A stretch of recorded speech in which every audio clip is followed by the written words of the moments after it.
له سرحدي نښتې وروسته ایراني او طالب چارواکو خبرې کړي. په نیمروز ولایت کې له ایران سره په سرحد کې د طالبانو او ایراني ځواکونو ترمنځ د یکشنبې د نښتې وروسته د افغانستان په چارو کې د ایران ځانګړي استازي حسن کاظمي د طالبانو حکومت دفاع وزارت له چارواکو سره د خبر ورکړی دی. نوموړي نه دی څرګنده کړې چې د طالبانو له لوري چا په دغه خبرو کې ګډون لاره. ښاغلي کاظمي د یکشنبې په ورځ نوښته جولای 11 پر خپل ټویټر پاڼه لیکلي د طالبانو سرپرست حکومت دفاع وزارت د دغه هیواد له صنعتي سرتیرو سره اړیکه کې د نښتې مخنیوي او له ورته اقداماتو څخه مخنیوي لپاره د ګډې کمیټې جوړېدو امر کړی دی.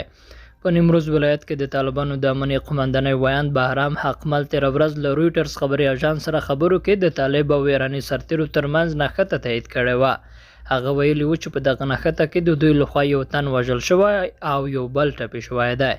د ایران فارس خبري اژانس تېره ورځ د دغه هیواد د یوه سیمه ییز چارواکي له قوله ویلي و چې نښتې د لنډ مهال لپاره د سیستان بلوچستان ایالت د هیرمند ښار په شوغلک سیمه کې جریان لره چې بیرته ژر بنده شوه.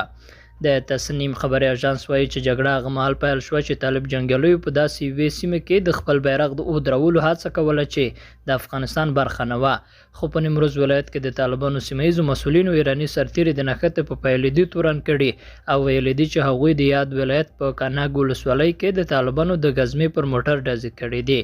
د ایران د بهرنیو چارو وزارت تېره میاشت ویلي و چې د دواړو هیوادونو د سرحدي ځواکونو ترمنځ نښته کې یو ایرانی سرتیری ووژل شو.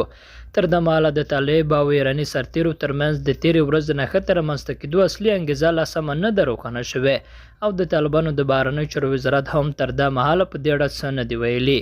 ایران د افغانستان سره شاوخوا 900 کیلومتره ګډه پوله لري چې 240 کیلومتره د افغانستان د نیمروز ولایت او د ایران د سیستان ولایت څخه تیریږي. دغه پوله چې د تګ راتګ زیاتې لارې لري تل د انساني او مخدره توکو د قاچاقبرانو د تګ راتګ په دلیل د نښتو شاهده ده. طالبانو د 2023 د اګست په 15 نیټه په افغانستان کې واک ترلاسه کړ خو حکومت یې تر اوسه د پاکستان او ایران په ګډون د هیڅ یوه هیواد له لوري په رسمیت نه دی پیژندل شوی.